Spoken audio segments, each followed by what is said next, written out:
혹시 노부모를 모시고 계십니까? 저는 일남 5녀 6형제의 맞이라서 그런지 부모님을 모시고 사는 게 당연하다고 생각하면서 살았던 것 같습니다. 어머니는 일찍 돌아가셨지만 아버님은 지금 구순인데도 매우 건강하셔서 그런지 모시고 산다기보다는 함께 산다는 느낌이 더 큰 것 같습니다. 천만다행인 것은 아내도 아버님과 함께 사는 것을 거부하거나 불만을 표출하지 않는 거죠. 오히려 저보다 아버님을 더 챙기는 것이 감사하고 고마울 따름입니다. 하지만 모든 분들이 그렇진 않겠죠. 고부간의 갈등이 존재하니까요. 안녕하세요. 은퇴살이 40년 해법 찾기를 고민하는 고갈TV 이종범입니다. 요즘 미래에셋 인터라이프 트렌드 조사 보고서를 기초로 해서 부모 자식 간에 발생하는 고민에 대한 시리즈물 영상을 제작하고 있는데요. 오늘 살펴볼 것은 5060 세대라면 누구나 고민할 법한 것이 부모님을 케어하는 방법과 비용에 관한 것이겠죠. 그래서 오늘은 그것을 살펴볼 것입니다. 저처럼 부모님과 함께 살면서 케어하는 방법이 있는가 하면 여러 가지 이유 때문에 시설에 위탁해서 케어하는 방법도 있겠죠. 그도 아니면 노부모가 독립적으로 살게 하되 자녀들이 주기적으로 찾아뵙고 돌보는 방법을 꼽을 수도 있을 겁니다. 미래에셋 인터라이프 트렌드 조사 보고서에 따르면 5060 조사 대상 2001가구 중에서 12.1%만 부모를 모신다고 발표했는데요. 그 중에서도 남편의 부모를 모시는 경우가 8.3%, 아내의 부모를 모시는 경우는 3.6%, 양가 부모를 모두 모시는 경우도 0.2%에 이른다고 합니다.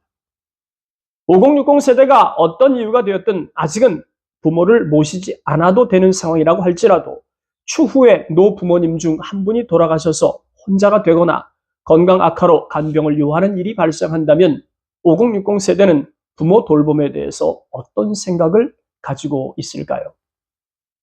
아직은 부모님을 모시고 있지 않은 1620가구를 대상으로 조사한 것에 따르면 자신의 집으로 모시겠다는 응답은 14.8%, 자신이 모실 수는 없지만 자신이 살고 있는 근거리에 살게 하면서 돌본다는 응답이 22.9%로 나타났습니다.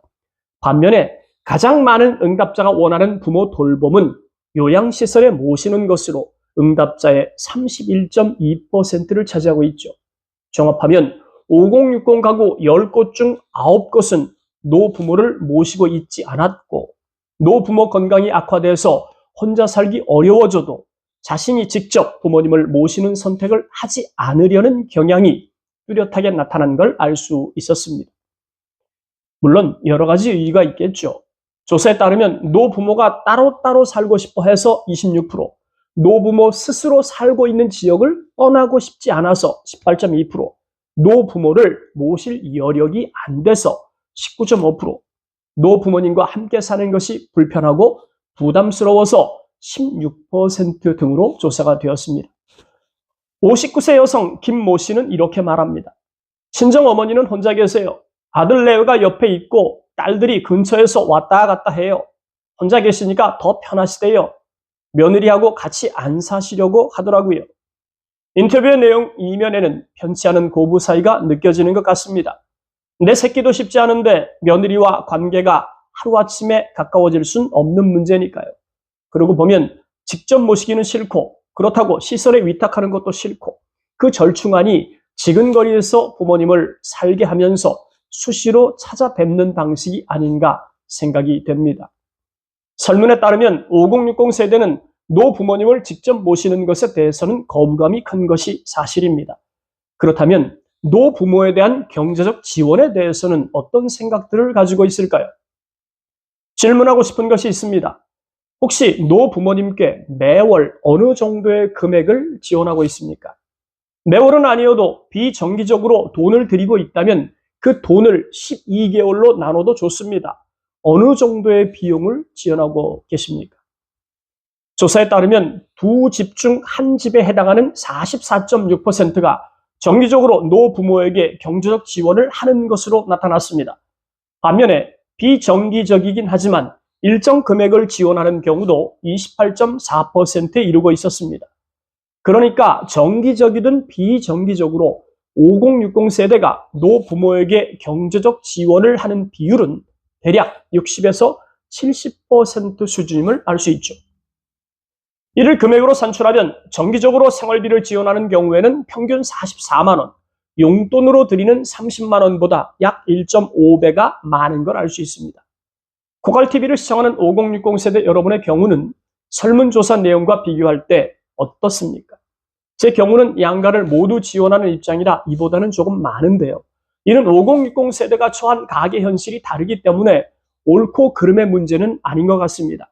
다만 한 번쯤 참조해보면 좋을 듯해서 말씀을 드립니다. 지금까지 살펴본 5060 세대의 경제적 지원 상태를 정리하면 전편에서 말씀드린 것처럼 자녀를 위한 지원액은 월 73만 원 수준이고 본편에서 말씀드린 부모 지원액은 월 평균 36만 원으로 자녀를 지원하는 금액의 약 50% 수준으로 노부모를 지원하고 있는 것을 알 수 있습니다. 아무래도 5060 세대들은 형제들이 많기 때문에 십시일반 지원액을 나누어서 분담하기 때문에 발생한 결과로 예측이 되는데요. 그럼에도 불구하고 부모를 위한 경제적 지원을 하지 않거나 할 수 없는 상황에 처한 가구도 27%나 되는 점은 마음이 아픕니다. 이번엔 5060 세대 노부모들이 자녀에게 경제적으로 얼마나 의존하고 있는지 살펴보겠습니다. 보건사회연구원 가족 형태 변화에 따른 부양체계 연구에 따르면 전체적으로는 부모와는 따로 살면서 경제적으로 자립하는 방식이 가장 많은 비중을 차지하고 있지만 5060 세대가 노부모를 부양하는 경우는 양상이 다른 것을 볼 수 있는데요. 50대의 경우 33.7%, 60대의 경우는 34.5%가 부모와 따로 살지만 경제적으로 의존하는 노부모를 지원하고 있는 실정입니다. 그 때문인지는 몰라도 5060 세대의 노부모 부양을 원격 부양이란 말로 표현을 하더군요. 하지만 5060 세대에게 가장 큰 부담으로 다가오는 것은 노부모의 건강이 아닐까 생각이 됩니다. 그 중에서도 노인성 질병으로 인한 간병은 매우 심각한 문제를 야기하니까요. 동조사 대상이 된 5060 세대 중에서 노부모를 6개월 이상 장기 간병이 있는 경우가 72.2%에 달하고 있습니다. 그러니까 5060 세대에겐 노부모 간병과 관련한 위험 이벤트를 피해가기 어려운 상태라는 걸 짐작할 수 있죠. 5060 세대 간병을 경험한 사람들의 평균 간병 기간은 22개월이고 최대 15년 이상 간병했다는 응답자도 있었습니다. 간병에 소요됐던 총 간병 비용은 2,035만 원, 최대는 1억 8천만 원이 소요된 것으로 나타났죠. 그렇다면 이번엔 간병하는 방식을 살펴보겠습니다. 동자료에 나타난 5060 세대 노부모 간병 방식은 결론적으로 시설 간병을 선택한 비중이 58.5%, 재택 간병 23.5%의 2배에 이르는 실정입니다. 어찌되었든 노부모를 집에서 모시면서 간병해야 한다는 규범이 사라지고 있는 것은 분명해 보입니다. 이런 현상은 맞벌이가 일반화되면서 노부모를 케어할 사람이 없는 이유도 있겠지만 황혼이혼이나 재혼 등으로 인한 가족 관계의 변화도 재택간병에서 시설간병으로 옮겨지는 요인이 되었을 것으로 생각이 됩니다.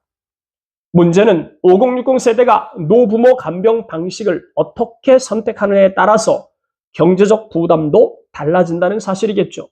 노부모 재택간병 342가구, 시설간병 851가구를 대상으로 산출한 값을 보면 재택간병의 경우에 발생하는 비용은 1,775만 원, 본인 부담액은 839만 원이었어요. 반면에 시설간병을 선택한 경우에는 재택간병보다 많은 2,176만 원이 소요되었고 그중에서 본인이 부담한 부담액은 715만 원으로 재택간병보다는 다소 적은 것으로 나타난 상황입니다. 재택간병을 했던 61세 여성 강모 씨는 간병에 대한 어려움을 이렇게 표현합니다. 저는 어머니를 설득해서 요양원에 모셔라. 내가 너무 힘들다. 이렇게 하는데 남편은 자기 엄마니까 불쌍하잖아요. 시어머니는 안 가시겠다고 하고 그러면 남편이 나한테 설득을 하는 거예요. 조금 더 기다려보자. 기약이 없잖아. 막막하잖아요. 그럼 언제까지냐? 어머니가 더 나빠지면. 그래서 화장실도 못 갈 정도로 중증이 되면 병원에 모시겠다고 그러니까 답답하죠. 나도 어떻게 늙을지 모르는데요. 그럼 시설 간병을 선택했던 5060 세대는 마음이 편했을까요? 그건 아니겠죠.